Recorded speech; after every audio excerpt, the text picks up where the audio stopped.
Oi, pessoal. Então, estamos aqui para o nosso drop de número 6, o 06, certo? E o tema dessa videoaula é a crise e o fim do Império, tá? No Segundo Reinado, ok? Então, é o seguinte, nas últimas videoaulas, né, nas duas últimas videoaulas, eu falei sobre a ascensão e o início do declínio do Império, né? A ascensão que foi as décadas de 1840, 50, 60, quando o Império se estabilizou politicamente e quando veio uma era de prosperidade relacionada à exportação do café e à tarifa Alves Branco, né, que diminuiu as importações de mercadorias industrializadas da Inglaterra pelo Brasil. Nós vimos, então, o envolvimento do Brasil em conflitos, né, as relações exteriores do Brasil, né, no meião do Segundo Reinado, e hoje nós vamos falar sobre os fatores da crise e do fim do Segundo Reinado, tá? Que foi o fim da própria monarquia no Brasil.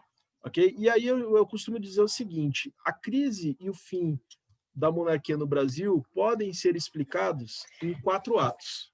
Tá? Quais são esses 4 atos?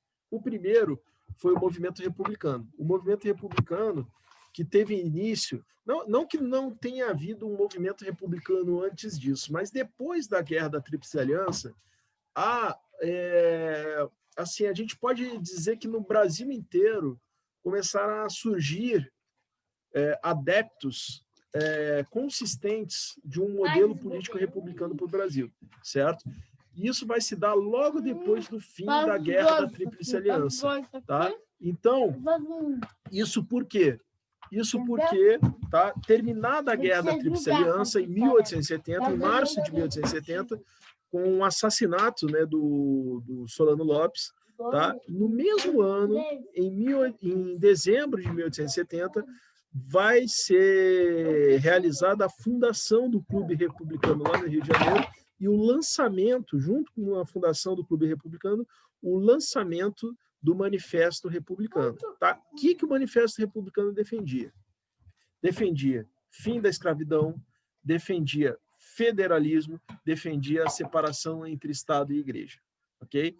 Pautas liberais que os republicanos abraçaram. Ok?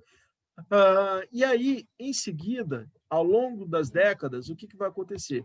Vai surgir em São Paulo, em 1873, na Convenção de Itu, o Partido Republicano Paulista, tá? Que vai defender mais ou menos essas coisas aí, tá? Com exceção eles não eram abertamente contra a escravidão por razões políticas, né? Para não desagradar os donos de escravos da província de São Paulo.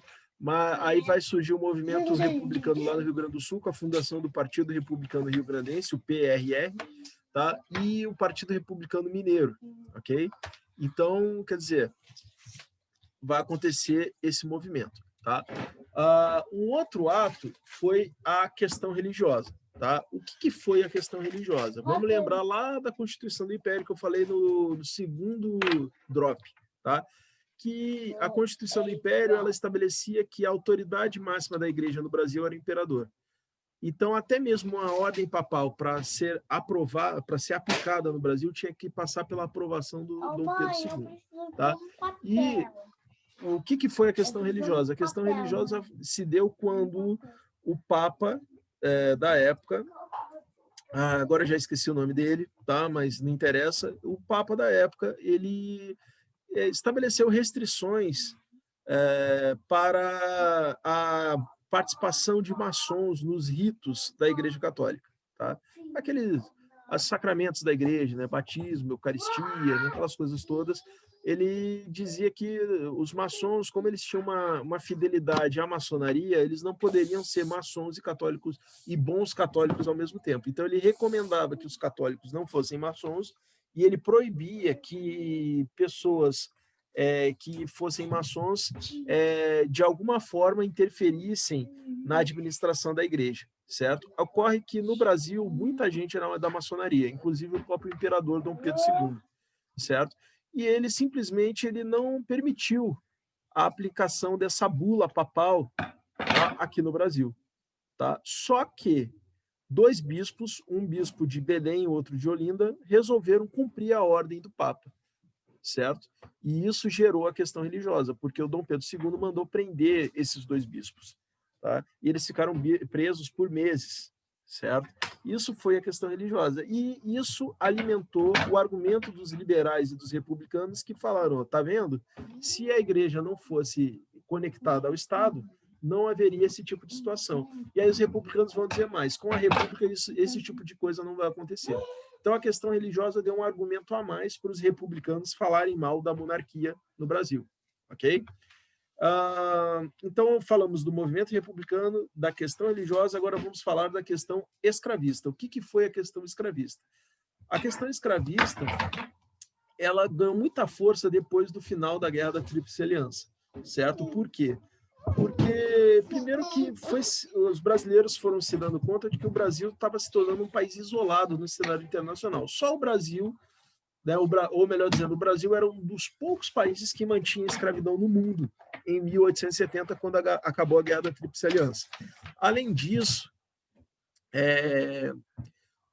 durante a guerra, durante o conflito, o Brasil teve muita dificuldade de conseguir soldados para lutar na guerra, certo? E aí, qual foi a solução encontrada? A solução encontrada foi libertar escravos para irem lutar pelo Brasil lá no exterior. Então, isso gerou assim, uma contradição muito grande, porque assim, nem os cidadãos estavam dispostos a defender a pátria, enquanto os escravos tinham que ser libertados para defender a pátria, sendo que nem cidadãos eles eram, porque o escravo não tinha acesso à cidadania, certo? Enfim, então isso gerou uma percepção de que a escravidão ela proporcionava uma situação desse tipo. A escravidão ela gerava uma cidadania em negativo na sociedade brasileira, certo? Então isso acabou se tornando um fator de vergonha, né, para a sociedade brasileira. Então, à medida que o tempo passou, o número de pessoas que defendiam o fim da escravidão foi aumentando. Só que, por outro lado, havia os interesses dos escravocratas, que a grande preocupação deles era o seguinte, nem era com o fim da escravidão propriamente dito, que eles já perceberam que a escravidão em algum momento ia acabar. Depois de 1850, os escravos eles não iam ser, digamos assim, renovados, a escravidão não ia ser renovada, né? Em algum momento a escravidão ia acabar, eles sabiam disso.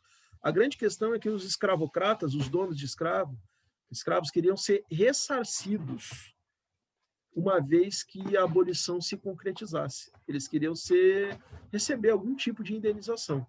Só que o governo não tinha condições de arcar com esses custos, porque eram centenas de milhares de escravos, né?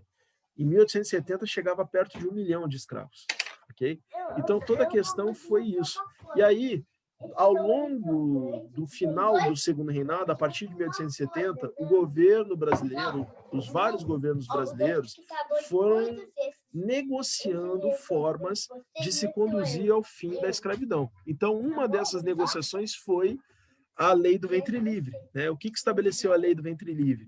A Lei do Ventre Livre, ela estabeleceu que todos aqueles que nascessem a partir do dia 28 de setembro de 1870 eram pessoas livres, tá? Mesmo que no ventre de mulheres escravas eram pessoas livres, tá? O porém é que essa lei ela protelou a libertação. Por quê? Porque ela determinava que o menino recém-nascido ele deveria ficar com a mãe. Só que a mãe era escrava de alguém. E se esse alguém sustentava a mãe, que era escrava, sustentava também o filho da escrava. E então ele gastava com o sustento do filho da escrava. Então se estabeleceu o seguinte critério: esse menino, como ele está sendo sustentado pelo dono da mãe dele, ele deve ressarcir o dono da mãe por tudo aquilo que o dono da mãe gastou com ele. Então, ele deveria trabalhar para o dono da sua mãe até 18 anos, e aí, com 18 anos, pagaria uma indenização para o senhor e se veria livre, ou então até os 21 anos, sem precisar pagar a indenização.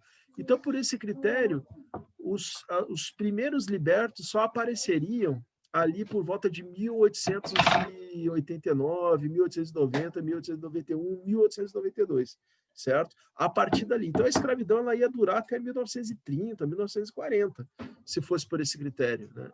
não, nem tanto, né? Mas 1910, 1920, por aí, tá? A escravidão iria durar, ok?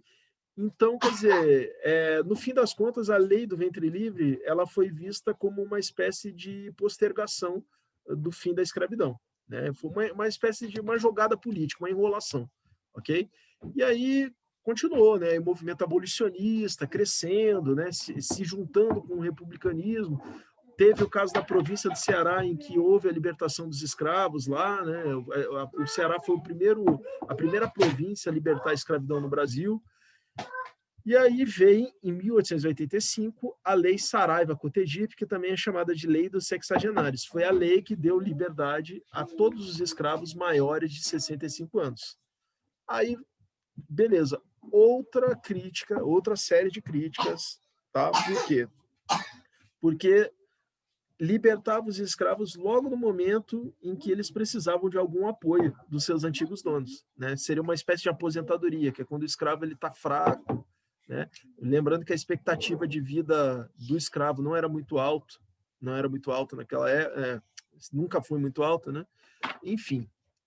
E aí isso aí foi visto como mais uma medida protelatória do fim da escravidão. Até que em 1888 veio a Lei Áurea, né? Numa época em que o Dom Pedro II, que fez 4 viagens internacionais, ele estava fora do Brasil, se eu não me engano, estava nos Estados Unidos. Tá? A princesa Isabel, exercendo a regência, tá, do Império, ela vai assinar a Lei Áurea, certo? Até foi dito a ela, a senhora libertou um povo, né, mas perdeu um trono, né? Algo desse gênero, né? Porque não por acaso, um ano depois, um ano e pouco depois, 1 ano e 6 meses depois, a monarquia foi derrubada no Brasil, ok? Então, essa foi a questão escravista. A questão escravista, ela foi mais um fator, assim, de crítica, né, em relação ao Império. O Império visto como uma coisa antiga, uma coisa ultrapassada, né? A manutenção da escravidão por tanto tempo foi mais um fator de crítica, sobretudo dos republicanos em relação à monarquia brasileira, ok? E, por fim, a questão militar. A questão militar é bem simples de entender, porque foi o seguinte, foram os militares que foram lutar na guerra, né, na Guerra do Paraguai, na Guerra da Tríplice Aliança, também conhecida como Guerra do Paraguai, ok? Então, eles foram lutar lá, tá? E eles voltam da guerra com uma consciência mais crítica em relação ao Império, a como o Império lidou com o conflito, tá? Então, por exemplo, a questão da manutenção da escravidão, eles viram lá no Paraguai todos os cidadãos, né, os homens, participando do esforço militar, e até as mulheres, né, mas os homens indo para a linha de frente, né, serviço militar obrigatório, que é uma coisa que no Brasil não tinha, né? Eles conviveram com países em que não havia escravidão, né? Não apenas o Paraguai, mas o Uruguai, a Argentina, que eram aliados do Brasil, eram países republicanos em que os militares tinham assim muita influência política. E aí eles pensavam que o Brasil, né, já que os militares tinham feito um sacrifício tão grande lutando nos campos de batalha do Paraguai, do Uruguai e da Argentina, né, eles mereciam ser ouvidos, eles mereciam ter uma participação mais ativa no sistema político do Império. Só que no sistema político do Império eram os políticos liberais e conservadores que mandavam, que davam as cartas, né? Então eles vinham como única alternativa a isso a derrubada da monarquia, né? Além do que eles achavam a monarquia uma coisa ultrapassada, uma coisa velha, sobretudo porque muitos militares, além de republicanos, eram positivistas, né? E os positivistas, eles acreditavam na evolução através da ciência. Então eles consideravam a monarquia uma forma ultrapassada de governo. Eles acreditavam que o Brasil deveria, os que eram positivistas, o Brasil deveria ser governado por uma ditadura científica, certo? De pessoas intelectualizadas, de pessoas sábias, né? Enfim, então, por essas e por outras, os militares vão adquirir uma consciência muito crítica e muito oposta à monarquia, à ideia da monarquia e à existência do império. E aí, a questão militar, ela tem início a partir do momento em que um militar chamado, um coronel, que inclusive era monarquista, chamado Cunha Matos, veterano da Guerra do Paraguai, ele denunciou um outro militar que era corrupto lá no Piauí, denunciou por corrupção. E ele foi criticado por um deputado do Piauí, porque esse militar era aliado político desse deputado do Piauí. E ele foi criticado no parlamento, né, na Assembleia Geral do Império. E aí o Cunha Matos se sentiu ofendido e ele foi lá para a imprensa escrever um artigo criticando esse deputado e reafirmando a denúncia que ele havia feito. E aí começou uma série de, né, assim, uma espécie de ping-pong, né? Um fala mal dali, outro fala mal daqui. Esse vai e vem. É claro, esse vai e vem de acusações. E é claro que os militares ficaram ao lado do Cunha Matos, certo? E um outro episódio importante dessa questão militar se deu como um outro militar, um outro oficial do Exército, coronel, também monarquista. Só que ele era abolicionista, ele era contra a escravidão. Ele recebeu no quartel que ele comandava no Rio de Janeiro, a escola de tiro do Rio de Janeiro, ele recebeu um jangadeiro apelidado de Dragão do Mar, que se tornou uma espécie de herói da abolição no Brasil, porque ele se recusou a transportar escravos do Ceará para outras províncias, porque na época tinha o tráfico interprovincial. Antes da libertação dos escravos no Ceará, ele tinha se recusado a transportar escravos da província de Ceará para outras províncias. E ele se tornou um herói da causa abolicionista e, por isso mesmo, ele foi recebido com honras militares pelo coronel Sena Madureira, na escola de tiro lá do Rio de Janeiro. E o Sena Madureira, o que aconteceu com ele? Ele foi punido e foi transferido, que era uma forma de punição também, foi transferido do Rio de Janeiro para o Rio Grande do Sul. Chegando lá no Rio Grande do Sul, ele vai ser subordinado de um marechal, também veterano da Guerra do Paraguai, chamado Deodoro da Fonseca, que era não apenas presidente da província do Rio Grande do Sul, como ele era também comandante das armas do Rio Grande do Sul. Ou seja, ele era o superior imediato do Sena Madureira. Foi comandar uma escola militar lá em Rio Pardo, se eu não me engano, no Rio Grande do Sul. E aí o que aconteceu? O Sena Madureira continuou se manifestando na imprensa a respeito do que tinha acontecido com ele. E o governo baixou uma proibição aos militares de se manifestarem na imprensa, sem autorização. E por conta dessas manifestações do Sena Madureira na imprensa, o governo do Império, melhor dizendo, o ministro da Guerra ordenou que o Deodoro punisse o Sena Madureira. E o Deodoro se recusou, falou, não puno ele está com a razão. E o que aconteceu com o Deodoro?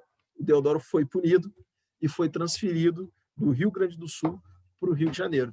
Chegando no Rio de Janeiro, o que aconteceu? Os oficiais da guarnição militar do Rio de Janeiro, aqueles que eram positivistas e republicanos, até então liderados por um coronel republicano positivista chamado Benjamin Constant, vão se aproximar do Deodoro da Fonseca e vão convencê-lo a liderar uma ação militar para depor o governo. Só que na cabeça do Deodoro, a ideia era depor o governo do Império e colocar outro, mantendo o Império. Só que na cabeça dos republicanos, eles queriam derrubar todo o Império. Okay? E tal fato se deu no dia 15 de novembro de 1889, quando o Deodoro da Fonseca, estando doente, ele foi colocado, fizeram ele, convenceram ele a botar uma farda, subir no cavalo e liderar um desfile militar pelas ruas do Rio de Janeiro, certo? E aí ele mandou uma intimação, né, para o Dom Pedro II, solicitando, né, que ele demitisse o chefe do gabinete do Império da época, que era o Visconde do Ouro Preto, né, que é até ancestral daquele roqueiro de Brasília, o Dinho Ouro Preto, que só pessoas muito velhas conhecem. Então, o Dom Pedro II aceita essa intimação, ele dissolve o parlamento, melhor dizendo, ele demite o Visconde do Ouro Preto, só que ele manda nomear um político do Rio Grande do Sul chamado Gaspar Silveira Martins, que era um grande rival do Deodoro da Fonseca. Eles chegaram até a rivalizar o amor de uma mulher. Os dois eram casados, mas eles rivalizaram o amor de uma outra mulher, de uma mesma mulher, lá no Rio Grande do Sul. E o Gaspar Silveira Martins parece que levou a melhor nessa, né? e o Deodoro não gostava, portanto, do Gaspar Silveira Martins. Quando ele ficou sabendo dessa nomeação, ele falou, não, então o Império acabou. E aí, ao longo do dia 15 de novembro de 1889, foi definida o fim da monarquia no Brasil, né, e o estabelecimento de um regime republicano. Tá? Então, assim acabou a monarquia, né, num golpe militar que foi a proclamação da República. Ok? Bom, espero que esse drop, que não está tão curto assim, tá, tenha atendido aí a necessidade que vocês têm aí para se preparar para a nossa AE3, ok? Eu vou ficar disponível, tá, ao longo dessa semana. Segunda-feira tem uma série de revisões a serem realizadas sobre os conteúdos que caem na E, e ao longo da semana, conforme a necessidade de vocês, eu posso gravar mais algum vídeo, ou até mesmo no próximo domingo, se vocês virem necessidade, eu posso gravar mais algum vídeo específico explicando algum ponto que vocês considerem necessário, ok? Agradeço quem permaneceu até aqui, um forte abraço a todos e até breve. Tchau.